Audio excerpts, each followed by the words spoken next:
what you doing, like, you supposed to have a red camera, $100,000 camera with this lens, like, you know what I mean? It would be naive, like, what the fuck do I know about cameras, or what the fuck would I know about an interview camera? What would I know about this whole setup? You got the mic up here, and the mic on me, you know? I mean, that's why I had to check myself and say, let me go talk to a real doctor. You see what I'm saying? Because I realized that I was talking out my ass as well. And at the same time, I feel like you don't have to go to school to just be a doctor. It's all about basic research. I do research. You know what I'm saying? I do the same thing what a doctor would do if they're going to college, if they're going to Harvard, if they're going here. My cousins are doctors. They've been in school 10 years. You know what I'm saying? I respect doctors, but at the same time, like, I just hate when people try to hinder my research as well, because at the same time, I got people that hit my phone daily. I can show you text messages right now. I got plenty of people that call, and I can call around, just like how you got a video. I can call people right now. If you want me to, I can call them right now, and they'll let you know how I've helped with certain things. From Bart's disease, I never even knew what Bart's disease was, but I helped someone just by opening my mouth and giving them a product to use in the diet they was already using. Help with Bart's disease with the sun. I helped somebody with cancer just by giving them a product and helping them with the things they already was already doing, and they helped themselves heal themselves. You know what I'm saying? And chlamydia and gonorrhea, that's easy. That's like clockwork. You know what I'm saying? It only takes a week. You know, so. Look, I think you have good intentions, but I never said that you don't. You know, my thing was that when you said I cured cancer, I was like, well, in order to say you cured something. Wait, I said I helped someone. Okay. So I never said like, okay, bro. I'd be lying if I say I got patients in my house and I'm just treating them. I don't have the time for that. Yeah. You know what I'm saying? The only thing I can do is be a messenger and provide you with something that I bless with my energy. You know what I'm saying? Because energy is the ingredient within itself. You know what I'm saying? You don't want nobody with bad intentions giving you something good. It ain't gonna work right. It's like, you know what I'm saying? It's like putting water and oil in a cup. It ain't gonna mix right. As long as you have good intentions, you pray over these things, you talk to them, you give it to people with the right intentions, and they use it, and they hear you out consistently with the things that they do within themselves every day. You can help someone. You can help save a life. Yeah, and to be honest, you know, in the same way that Dr. Khan said that there's more to medicine than just prescribing certain pills. It's way more. Listen, I went through health problems myself when I was in my 20s, when I lost like 40 pounds. And I thought I had some sort of serious stomach conditions, and the doctors couldn't find nothing. And at the end of the day, after a few years, I realized it was actually all in my head. It was a psychological problem. I have OCD, and once I figured that out, all my weight came back and I got healthy again. And I never had a physical problem. It was all in my head. So I understand the placebo effect and how your mind can make you sick. And your mind can make you healthy. The mind is extremely powerful. Only thing you gotta do is give it the right things to feed. You know what I'm saying? Drink your water, eat your fruits, vegetables, implement herbs, and all of this stuff. Everybody don't know. What people don't know is you really got 3 brains. You got a brain up here, you got a brain in your digestive system, and you got a brain in your heart. And these things function, they all function without you having to think about it. You don't have to say brain think for me, or you don't have to say stomach digest food for me. You know what I'm saying? Your stomach is made up of a fourth. 1/4 of your stomach is used for your immune system, which kills the bad cells, which detox the whole body. It's 1/4 of the immune system. If you don't get that immune system a break, your whole stomach, you won't be healthy. You know what I'm saying? Well, speaking about stomachs, you mentioned that you have 5 to 7 bowel movements a day. Yeah, I'm big. Do we gotta stop the interview for you to go to the bathroom right now? You know, I don't know what your last bowel movement was. I don't want to have an accident here in the middle of the interview. But. Like, I feel I kind of exaggerated it. What was I doing that week? Oh, I was on an alkaline diet. So I was on an alkaline diet, so it's different. Like, people can look it up, but it's not like regular fruits and vegetables. It's only vegetables and fruits with a certain pH, and you only make meals out of the vegetables and the fruits. And I can show you things I cook. You'll be like, bro, there's no fucking way you made it. Like, I make vegan chicken and waffles out of mushrooms and stuff. I went through a vegan stage in my life. So, I just ate vegetarian. I feel you through. Yeah, when you don't eat meat at all, your bowel movements are a lot better and more often, but just not 7 a day. If you have 7 a day, that means your body's trying to get rid of whatever you just put in there as quickly as possible. And this, I feel like this, a lot of people feel like that's not right, but that's how the stomach is really supposed to move. I only say 5 to 7. I feel like I was probably exaggerating, but that's all I'm saying. It was really 3 to 4, like 3 to 4, or damn near 4 to 5 some days. You know what I'm saying? If you're not having consistent bowel movement, it's a problem. It's something. Well, yeah, you're supposed to have one after every meal. So if you say 3 or 4, I could sort of see that. Yeah. But when you get into the 7s, that's when I'm like, this is kind of crazy. But you gotta look at it. If you've been in all your life, when I'm 19, I've been vegan 2 years. So 17 years of my life, I was eating meat, no homo, and dairy, and so like. You got to think about it, like certain food, like McDonald's, for example, that food don't even break down. So over the years, McDonald's fries, you sit there forever, they'll still look like fries a year later. It doesn't break down. So what do you think that the stomach does? Well, how do you think the stomach can break down these foods? How do you think? So like, it's just certain foods that can really live in you, within yourself, for years. And it took me to have I did a raw alkaline diet. This no cooked foods. It's just fruits and like salads and stuff.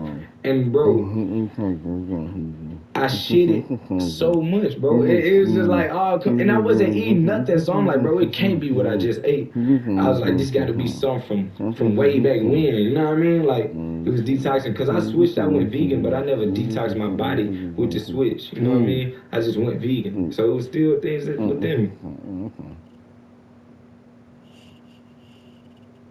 Well, look, man, at the end of the day, I respect your point of view, and I have a different point of view. Yeah, for sure. And we both respect each other, and I think it's cool that we could sit down and talk about it, and whoever's watching this, some people might, side more with your philosophy, some people might side with mine, and ultimately, the way Dr. Khan said, there's a good combination between the two that actually works. It's like half and half, you know what I mean? Like, I'm the type dude, I'm all for herbal medicine unto certain things. Like, God forbid, but if something happened to where I gotta,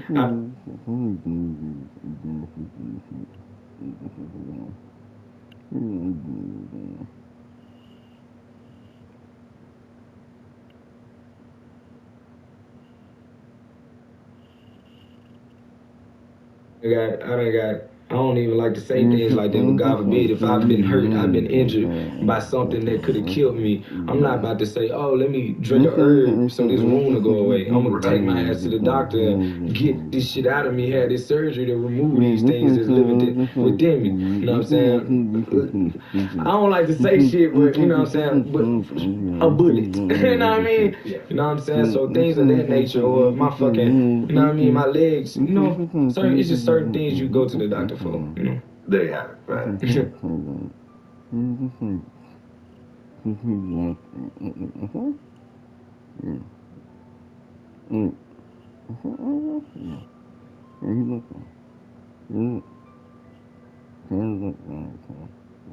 you have it. Well, this is your first time here, so I actually want to get into your story as well, because you've accomplished a lot in a very short period of time. So, you were born and raised in Memphis? Memphis, Tennessee. Parkway Village? East Memphis. College. Okay. In that area, though. And you have a African-American father and a Jamaican mother? Kingston, Jamaica. Oh, so she's from, like immigrant from Jamaica? She was born in Kingston. My grandma, my grandma was an immigrant. But she was born in Kingston. She did.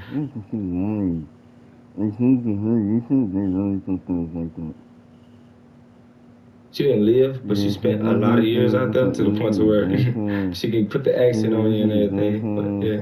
Okay. So growing up in Memphis, what was it like? It was just tough, you know what I'm saying? It's a city full of hatred, which I feel like a lot of rappers say it, but I feel like Memphis is different. You know, you speak to any artist, it's just one of them.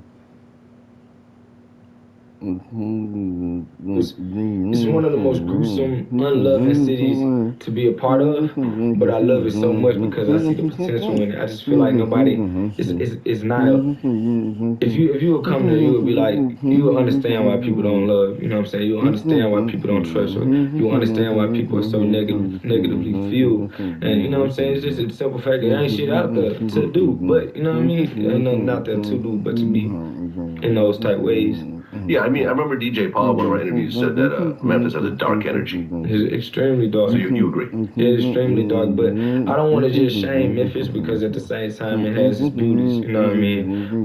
I still live in Memphis currently, and I enjoy being in the city because it helps me collect my thoughts and it helps me stay in tune with my surroundings and the reality of where I came from. I feel like a lot of people, they say, oh, I'm gonna get this money and I'm gonna turn my back on the city. I ain't never coming back. Well, how's you gonna change your city? You know what I'm saying? How would it change if you're not pouring the good into it? So like I love to stay around the city to sit there and be like, I know the path I'm on, so what is needed for me to get people on the same path? Like say for instance, there's not a lot of vegan food options out there. So when I go there, I don't eat the food like I really like. It's a barbecue city. It's all meat. You know what I mean? Ribs and so like you just in the house, you like, damn, what I'm gonna eat. And that goes back to like I might preach this, oh, veganism help me, this help me. Well, there's people in Memphis, where the fuck I get vegan food at if I can't even ask Siri where is the nearest destination to vegan food. So boom, that's why I come in and I'm like, okay, I want to implement a vegan restaurant here. I got a vegan food truck working on getting a restaurant. Or I say something about herbs. How I supposed to get herbs? Where I supposed to get this from? It's nowhere in Memphis. Oh, Dr. Sebi niece, she has a whole place in South Memphis where she sells herbs and nobody knew. I made a whole video about it. And also you can go online, Italy Health and Wellness, to get herbs. Boom.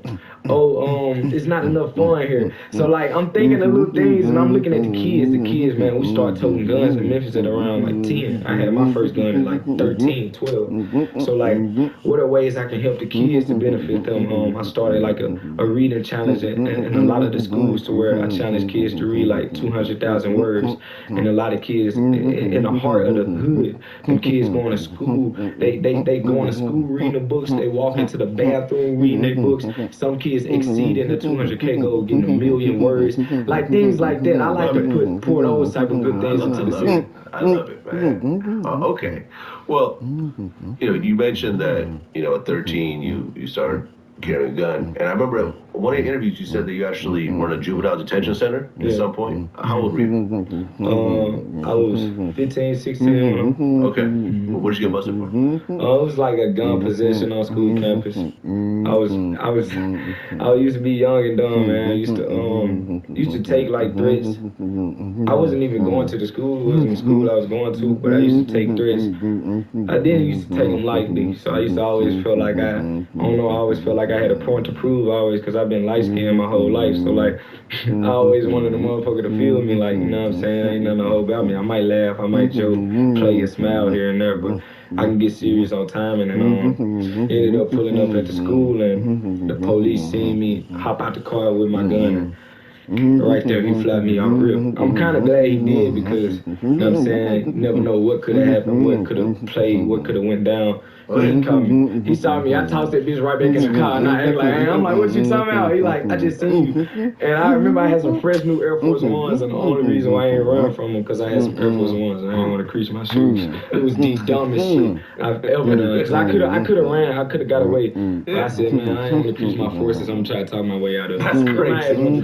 I'm like, I don't know why. And I'm thinking like, I'm a bun out, but juveniles don't get bun. It was my first charge, so I ain't know. Okay, how much time did you get?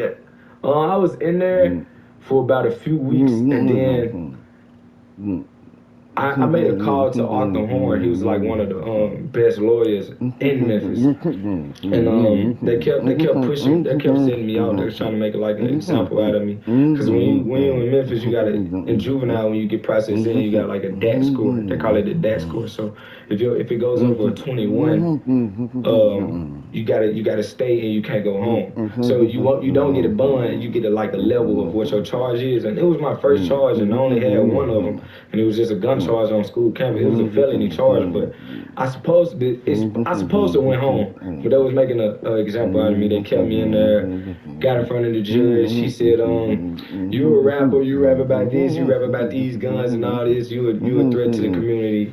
Dude, get gavel down and tell me to time. I'm like, what the fuck? And so I had to go back. And I was thinking I was going home that day, because when you go to jail on a Friday, you can't see the judge till Monday. And then Monday, I'm like, oh, I'm going home because this ain't nothing.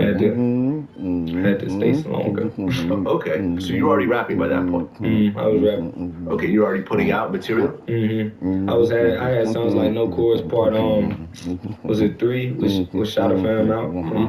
Okay, so you're already kind of bubbling at that point. A little pop, a little buzz for sure. Okay, and your first name wasn't NLE Chopper. YNR Chopper. YNR Chopper. Exactly. So first of all, before we get into the other part, the Chopper part, something to do with the whole Jamaican? Nah, it was just a nickname like my friends gave me, for sure. Around that dude is where I was from.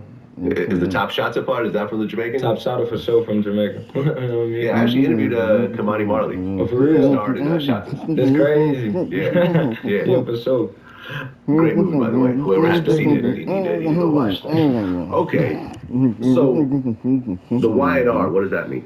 It meant Young and Ruthless. I was a part of a rap group at first, and I just always felt like it was within it wasn't like a rap group, so where like we was signed to anything. It was just a clique, and we was clicked up, and we used to hit the studio, put all our money together, and record music. And I just felt I was just always different. So like I was always misunderstood within, like, you know what I'm saying, just being in a group. Like, one on no bullshit, it was just like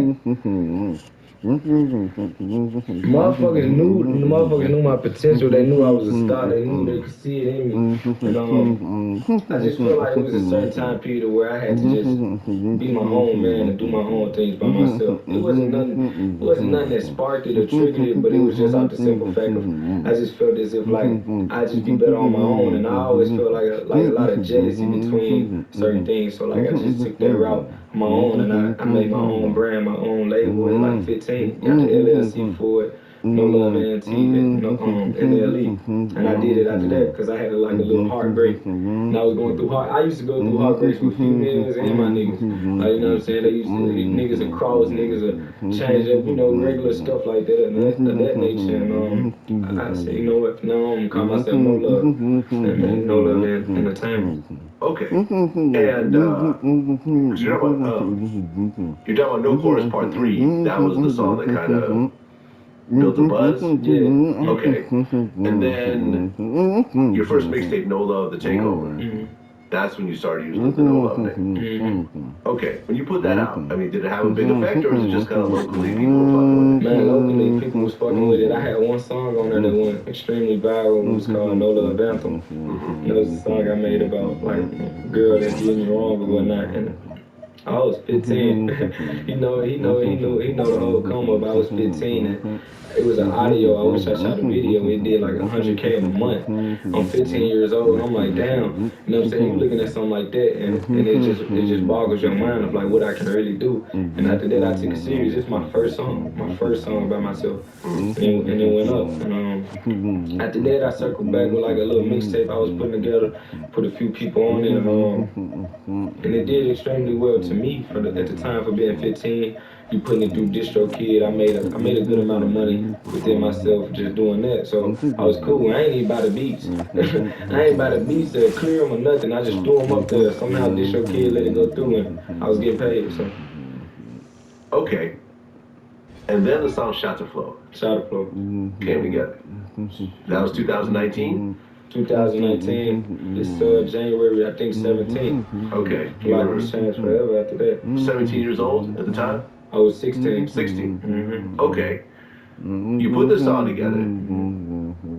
Did you feel like you had something on your hands, or was it just another song that you're just whipping out in the studio? Man, I knew it was because I always had a buzz before I even made music, because I was I've just always been a likable person, funny. You know what I'm saying? So I used to do like little comedy things. I had a whole agenda and a whole plan. I was like, you know what I'm saying? I don't mind showing my goofy side. I see niggas over here, they want to show guns, they want to show pistols, they want to be the most thugged out nigga of all time. Let them have it. I still know between me and him in the room, I'm gonna come out alive, but I'm gonna show my personality. You know what I'm saying? Because you a human. Feel like motherfuckers need to laugh sometimes, you know? So I do like little comedy things, little fun things of that nature. And it used to get a lot of traction. And the whole time I'm like, yo, I'm gonna get all these people that gonna follow me, and then I'm gonna flip it. I'm gonna come out with a song and they gonna fuck with it. And the plan worked drastically. And Yeah. by the time I released Shot Flow, I did a snippet on Instagram, and it had like 20K views on the snippet. And I'm like, I was rapping it in the car. I'm like, yo, this shit. I said, this shit it right here. And I went to the studio, I recorded it. Man, I did another snippet. That bitch hit like 50K views. I'm like, yo, I gotta drop now. I recorded it on a Friday, shot the video on a Saturday, and released it on Sunday. Swear to God, I knew like how I supposed to did it. And man, I'm telling you, bro, this shit was so crazy. I had niggas in the city when that shit first dropped. Niggas was around the city like that nigga buying views. Like that's how crazy it was going. It was like, it's no way. You know what I mean? And me and my mans was talking after the video shoot. I asked him, I'm like, how many views you think it's gonna get? He said 100 million. I looked at him, I'm like, man, crazy as hell. He said, what you think? I said, it'll do 1 million for sure. And that nigga was dead right. That shit did over 100 million plus. You know what I'm saying? So that shit changed my life. When did the Birdman video come about in that whole thing? Was the song already like going crazy? It was going down. It was like a month later. I was meeting with labels. Every label, I met with every label, like except 2. Everybody wanted me that was having a bidding war over me. I flew to my Birdman, they flew us to Miami, me and my mama, my pops, my engineer, and you know what I'm saying, we sat down with him, we met about certain things, we didn't come to an agreement, but I mean, within the process, I got a song with him and Juvenile, you know what I'm saying, it was a blessing, because I grew up watching Wayne, Hot Boys, all that type of things, you know what I'm saying, so it just came about with him trying to sign me. Okay, the deal didn't go through. No, not enough money, or the deal just, you know what I'm saying? The deal wasn't nothing. Okay, everybody was offering like 360s. They was offering big signing bonuses, 3 million. I'm like, fuck that. I'm gonna stay independent, so y'all I can stay hot, so I can come back and own my shit. Right, because Shadow Flow got 10 million views in a month. It peaked to number 36 on Billboard. Song goes double platinum. 23 million views on Spotify. Crazy. So, I mean, the fact that it hit the Billboard charts and you're completely independent at this point, like, how crazy was that? God. That's all it was, God. I prayed, man, I prayed 2 years straight, you know what I mean? I used to be down on my ass. I used to deal with a lot, you know what I'm saying? I don't know if y'all ever felt like y'all just been stuck and y'all don't know what life gonna give y'all or what life got to offer, but you know what I'm saying? I was in a predicament where I had all F's, 1A. The A was in PE. You know what I'm saying? I was getting suspended. It wasn't because I was dumb. I just wasn't going to school because I kept getting suspended. I get 2 weeks suspension here, a week suspension here. There's no way I could catch up on work. Contemplating dropping out, was constantly getting kicked out the house, or I leave on my own, go sleep on my boy couch. I was going through the hardest time period of my life, you know what I mean? Basketball, I love basketball to death, couldn't see the court, you know what I'm saying? I was one of the best point guards in Memphis, but I couldn't play because my behavior disturbed that. You know what I'm saying? Coaches calling me like, what you doing? What you got going?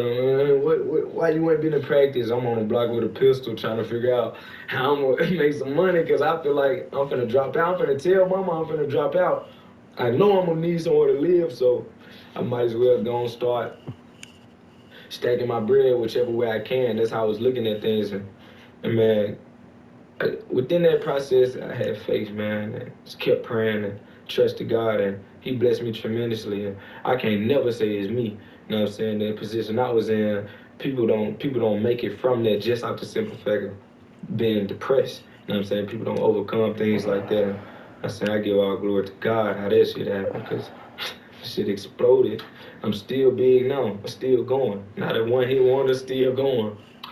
Well, I mean, you talked about depression. You feel like this is, I mean, have you been clinically diagnosed as anything? You know, is it bipolar disorder or?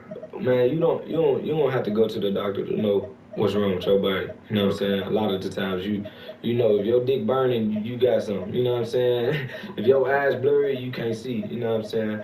I just knew I was depressed because I felt terrible, but it wasn't one thing I can say why I felt terrible. You know what I mean? Motherfuckers that ask me what's wrong, I'd be like, man, I honestly don't know. You know what I mean? It was like, it was just so much hitting me at one time for a teenager. You know what I'm saying? I done had babies on the way. Like, I had a baby on the way, and it was so much going on. The police interrogating me about this and that, and this, and school, this, school. It was so much, and I was like, bro, everything hitting me at one time.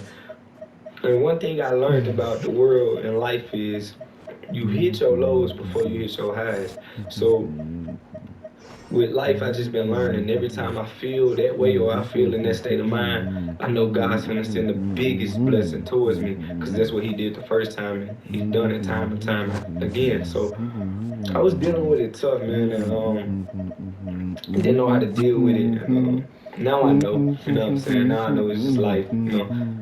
Well, after Shadow Flow blows up, Blueface jumps on the remix, and that shit does 330 million views on I think that shit more platinum than the original. Yeah, no, way bigger. It's like more than it's like 15 times bigger. Yeah. You know, Cole Bennett did the video. Me personally, I like the original better. Me personally. Yeah. But clearly the audience it was a momentum thing. It was like he had Bust Down on the Tatiana joint, and I was coming fire hot, and everybody was like, it was funny because when in terms of rappers, you would be like, Blueface is probably not the typical rapper you would pursue to be the best rapper for a song. But I just always been so smart. I knew what the fans would want. They was like, oh, put Lil Baby on the remix. I'm like, yeah. I'm like, it'll do good, but I feel like that with Blueface would go more viral. You know what I'm saying? I feel like Baby would have gave me a better verse, but I feel like me and Blueface is just like, it would have meant more viral. We was both flaming hot at the time. Why not? So, and I played my cards right on that situation, and it wasn't bigger than the first one. So yeah, and you know, Shot to Flow sort of became a theme, like a series, not a theme, but a series. Yeah. Because then Shot to Flow 2 came out in February. That got like 20 million views in like 2 months. Yeah. So really, at this point, now you're really in the game, getting big views on everything, and you're still not signed to a label. Because I remember right around that time I met with United Masters, the president of United Masters, the female president, and she was talking about how you guys are working together and how you're not really signed to labels. United Masters allows you to keep more of your money and your masters and everything else like that. So you're pretty much at that point just doing everything independently. Yeah, for sure. But I feel like that year, after that thing blows up, after the song blows up, that's when you start getting in the news all the time for all types of shit that you probably don't want to be in the news for. Man, for real. When you're 16, you got money, drugs, pussy, all that type of thing is just thrown at you.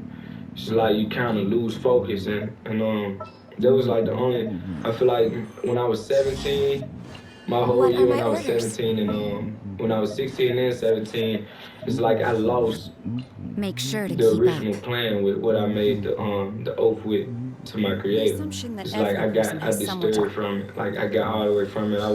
I ain't even do drugs before I blew up. I smoked weed, and I smoked weed probably like 5 times before I blew up. And every time I smoked weed, I had a bad high, and I ain't fuck with it. I never popped perks because I ain't trust nobody around me with no perks at that age, because I'm like, how the fuck you getting that shit? Where you getting it from? So I never trusted it. But when I started to blow up, I started getting it from a reliable source or whatnot, so I do drugs and whatnot. And, you know what I'm saying? I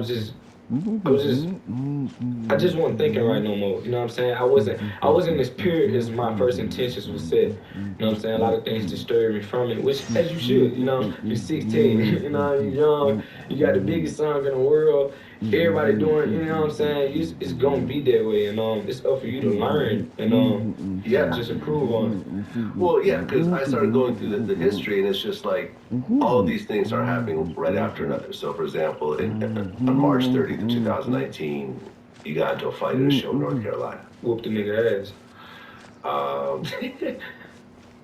You know, then in June, something happened between you and Quando Rondo.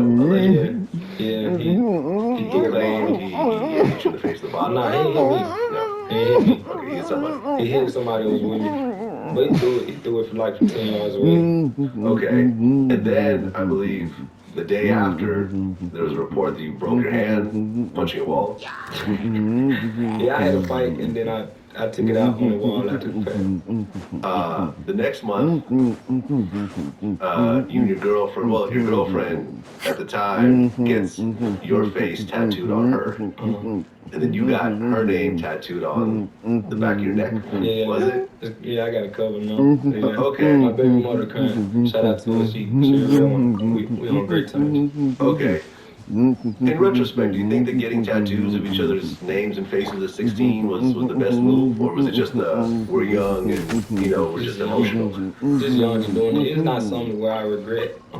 Because at the end of the day, you're young. And I feel like the best part about being young and dumb to a sense is learning. Because you can be young and dumb, but now I'm more so young and smart. You know what I mean? I'm a person where like I learn from everything. I've always been hard-headed, so like motherfucker tell me not to do this, I always did. But once I did it, I realized, okay, that fight high. I don't want to fuck with that fight no more. So just learning every situation, and now I'm the most mature version of myself. At 19, this nigga's 30, 40, that ain't even born. But with the tattoos, when you look at some of your earlier pictures, you don't have any tattoos. And then now basically your whole body is tatted, right? Like your whole chest and your whole back. Yeah. One of your legs is tatted, your hands. So did all those tattoos sort of come all at once?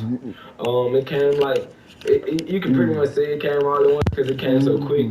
But it was just coming at different times. Like everything, tattoos was therapeutic for me. I just used to smoke weed and vibe out while the ink was hitting me. And just used to put different things that was inspiration to me. Like, you know what I'm saying? I got no love across the knuckles. That was the first shit. That's what I brand myself as. Broken heart, brand myself.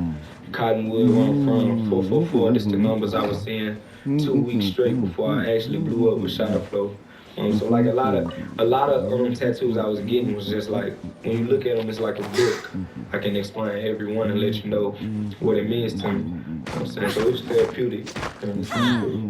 Well, in July of that same year, the cops raided your tour bus. Yeah. Did they find anything? Or? They raided my tour bus. They actually, I think it was they raided the studio, if I'm not tripping. They raided the studio. I can't remember anything about the tour bus, unless I forgot. But they raided the studio before they found like 13 guns, weed pills, and all that stuff. Yeah. Okay. Did that all get worked out ultimately? Yeah, I think it did. I ain't never went back to it.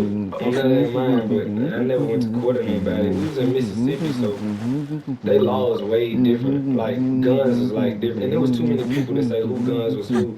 I just feel like they kind of just took it. Yeah, just everyone got a gun in Mississippi. And then later that year you put out Capo. Yeah. 160 million streams on Spotify. Crazy. One of my favorite songs to perform. One of your biggest songs. Wait, is that year? Hold on, let me look at Spotify. I think Walking Down the biggest. But Capo for sure was like one of the ones. Walking Down, yeah. That's the big one. We'll get to that.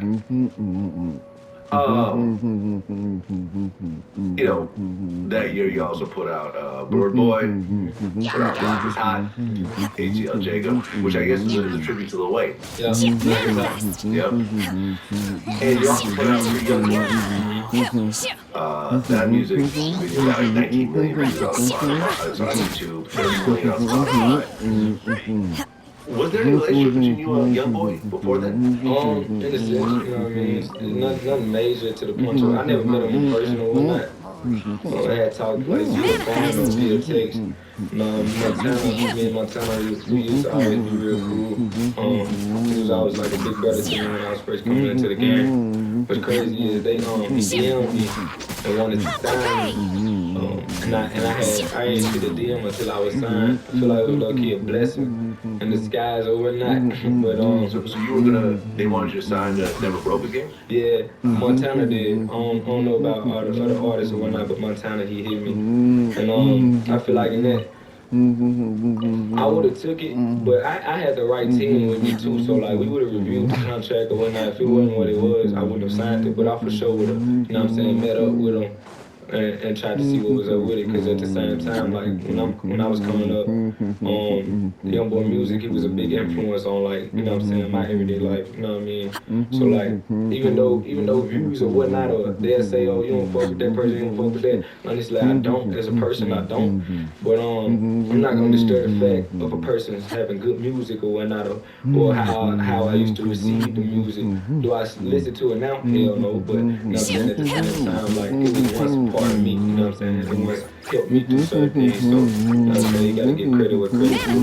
Hey, when you and I were beefing, when you were talking shit about me, I was basically, calling you like a wannabe young boy and everything. Yeah. I mean, do people bring that up? Is that like a thing that I hear it? I mean, like, you know what I'm saying?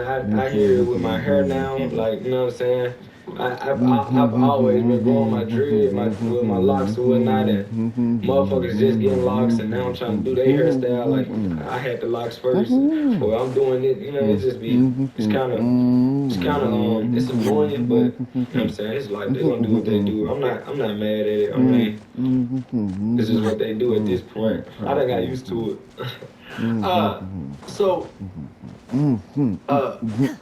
Free Young Boy, that came out on No Love Entertainment. Is that the first song on your own label? No.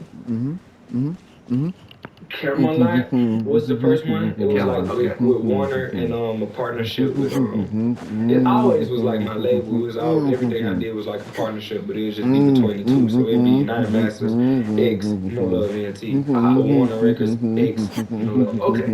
So when did the Warner deal come together? Warner deal came, the first thing we dropped was Camelot. So before Camelot, you signed to Warner. So you went all this way, all this success, with nobody. You know, United Masters is really more of just a support. I look at it as that as a real label, more just a support system. Why sign to a major label at that point? When I was with Steve Daddy and United Masters, it was I took it, everybody was offering me $3 million, but I wasn't on my music, I wouldn't have any creative control. So I was like, you know what, I don't want that, I'd rather take a pay cut. I'd take $250K, which is what I took. I signed, I got a $150,000 bonus, or $100,000 bonus. Pocketed that, put that in the bank. I saved it, only spent money on like a sprinter. But when I signed, I never signed. I signed physically. And then, as a juvenile, you're supposed to go to court and sign as well. I was stalling out going to court because I didn't know if it was final with me. But they had already gave me the money and whatnot of everything. And through the process of that, I feel like Steve Stout, he kind of low-key don't fuck with me for it. But I feel like at the end of the day, it's business. You know what I'm saying? It would be business just like it's on his end, business on my end. But at the same time, you can't really say like I was wrong because if you sign something you want to take it to court, yeah, I'm not gonna give you your bread until you sign in court. But long story short, I signed, but I didn't really sign in court at all. I stayed hot for like 6 to 7 months, and I couldn't sign to a label. I was technically still independent, and the labels were still calling every day. They was calling every single day trying to get a deal worked out, and we worked out a deal with Warner. It was like throughout the deal, I'm gonna make $8 million. I'm gonna get my own label. I'm gonna own my masters, and I'm gonna have creative control. So I said, why the fuck not? This is the deal I wanted. You know what I'm saying? I own my music. I get 8 M's out of the whole process. I get my own label where I get a budget and I can sign artists. And I get creative control. I can wake up today and say, I want to drop right now. I get to drop. That shit was a win. And I feel like they couldn't offer me that, which is, you know what I'm saying? Nothing wrong with them. Nothing wrong with that. United Masters couldn't offer. Yeah, they couldn't offer that because they didn't have the money for that. They didn't have, you know what I'm saying? Nothing wrong with it, but you know what I'm saying? I just had to do what was best for me in that situation. Yeah. And I mean, with this new deal, Camelot actually peaked at number 37 on the US charts. So that's your second top 40 hit. So now you're on the charts twice. What really changed once you're under Warner? a lot more people to contact about this or that, but none really. I still feel like it's a lot on me. If I'm being honest, if I'm being 100% honest, I still don't feel like no disrespect to Warner, but I still don't feel like I just got the biggest fucking bag behind me or something like that, you know? I still feel like a lot of the songs that actually work were songs that I hit them on Monday and said I want this to drop Friday with no budget behind it, no nothing, just drop it. And it did what it did, it went explosive. And sometimes it's like this with a label, man. It's records that they love, and once they love it, that's what they want to put something behind it. But when it's certain records that you love, and you try to get them to love it the same, it's like they don't love it if they don't see the vision. So certain things they didn't love it because they didn't see the vision, and I put it out anyway, and it did tremendous numbers, and it was like now they scrambling like, oh, let's put this on playlist, let's do this, let's do that, and I'm like, yeah, motherfucker, I told you it was one of the ones already, and like, so I just feel like this like the only thing I don't mess with as far as like the label shit is just being like, listen, man, when I tell y'all I got something here, we got it. I'm gonna recoup regardless. Every paycheck y'all done gave me, I don't recoup that I'm a hit maker. I'm gonna sell music. That's what I'm gonna do. But, you know what I mean? It's understandable though. You got, you know, it's a whole roster. You got Sweetie over there. You got Wale. You got a lot of artists over there. So I can't get all the money, but honestly, I'm the biggest one at the label besides Bruno Mars. Yeah, just look at the numbers. It is what it is. And then in December of that same year, 2019, you dropped your debut. Cottonwood, which I owe Steve Dell. So they was trying to sue me or whatnot because I did what I did. Legally they couldn't sue me anyway because it was their fault, but because you were underage. Yeah, I was. Isn't that how Lil Pump got out of the deal? I think he did. Yeah, because he was signed a deal underage, and you got to, you know, basically just skirted out of the deal because he was underage. Yeah. And throughout that process,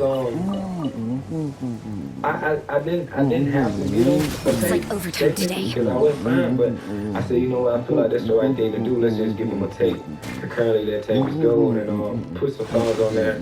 So, and a lot of the singles are gold on there now, and yeah, that was one of the hardest times in my life because like my Instagram just somehow got fucking Shine down. Yeah, it's just true. And I got Lucy on here all the time. He's on his 84 Instagram page. That's the thing, like, he just followed you last night. He gave me like, yo, tell him.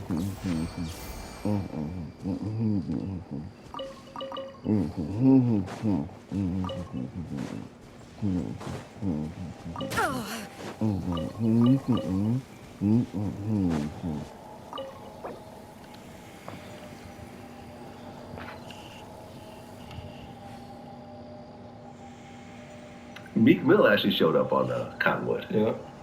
The dope collab. Shout out to Steve Down. Oh, he made that happen? Mm-hmm. Okay. Like within there's one thing about me that you gonna take away from me. It don't matter what I've been through with a person or what happened. I never not give credit. That man Steve Stout put me in some great rooms. He put me around great people. I met J. Cole. I got to shake LeBron hand.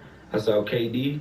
All this at 16. I'm seeing all this shit at 16. You know what I mean? So like, it's like a love-hate, but I love him more than he hate me a little bit probably, but I love him. I want to give him a hug, just like you.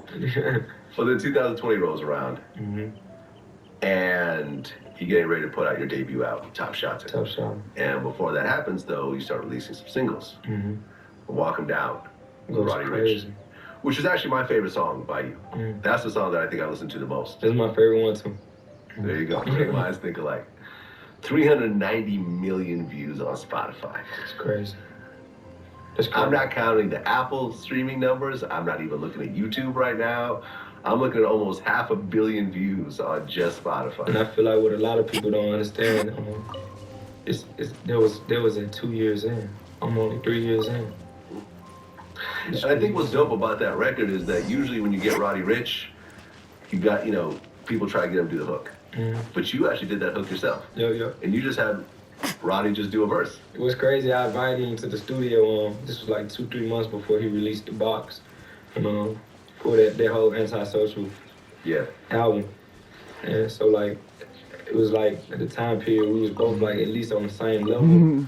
But I was really bigger than him at the time because I feel like I was flaming hot. I feel like momentum what makes you bigger than a person. He had way more records than me for sure that went gold or platinum. But at that time I just had the momentum. Everybody was fucking with me. And he pulled up the same night. It was crazy. I recorded it right in front of him. And he was telling me he didn't want to record that night. He was like, when he first came in, he was like, nah, I ain't gonna record.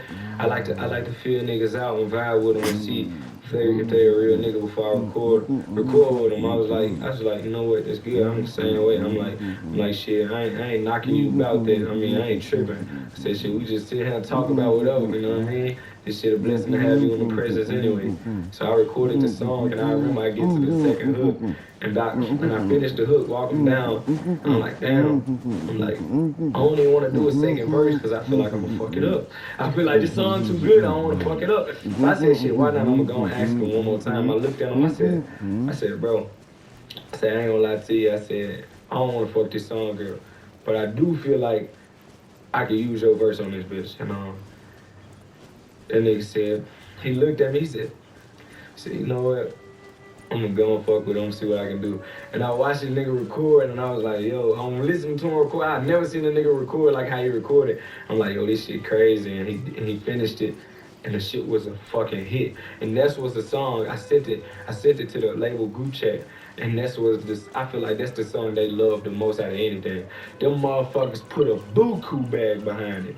Made it right back. You know what I mean? So like, that's what I tell them. Like, if they love something, they gonna love it. They gonna put it behind it. Camelot, they loved it. That shit like my second most streamed song to date, I believe, behind Walk 'Em Down. So, you know. Well, Walk 'Em Down comes out. It goes crazy. So you're really like riding high, but then right around March, like March 15th of 2020, that's when, in terms of my radar, where I started to become concerned. Because you tweeted that you're gonna take your own life on the last day of 2020. No, I was dead serious. You were serious? I was dead serious. A lot of people like, oh, he playing.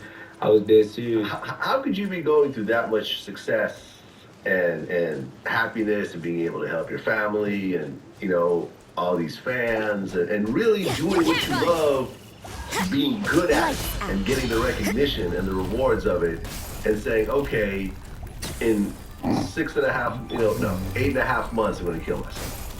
Man, I'm gonna put it just like this, man. It's as simple as it get. You can have everything you want, but if you don't have nothing you need, you're gonna crash and burn.